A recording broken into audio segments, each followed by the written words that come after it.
Salam, belə bir suala baxaq. Benzolun homoloqu verib, molekulunda sigma rabitələrin ümumi sayı A, hibrid orbitalların sayı A üstəgəl 8, X-in molekulunda olan proton sayını müəyyən edin. Benzolun homoloqlarının ümumi formulu CnH2n çıxılsın 6-ya bərabərdir. Və siklik birləşmələrdə sigma rabitələrin ümumi sayı molekuldakı ümumi atom sayına bərabərdir. Yəni A bərabər olacaq 3n çıxılsın 6. Hibrid orbitalların sayını müəyyənləşdirək.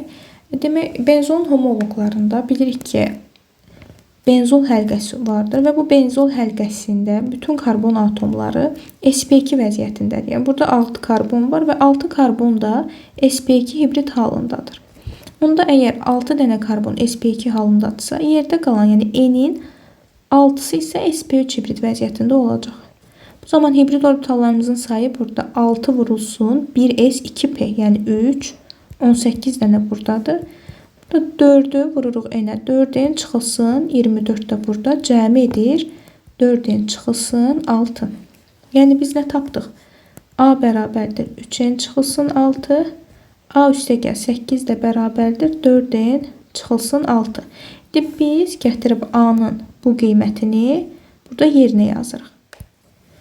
3n çıxılsın 6 üstəgəl 8 bərabərdir 4n çıxılsın 6. N bərabərdir 8. Demək, bizim formulumuz C8H10 olur. Molekulda protonların sayını müəyyən etməyimizi istəyir. Karbonda 6 dənə proton var. Hidrogenin isə 1 protonu var.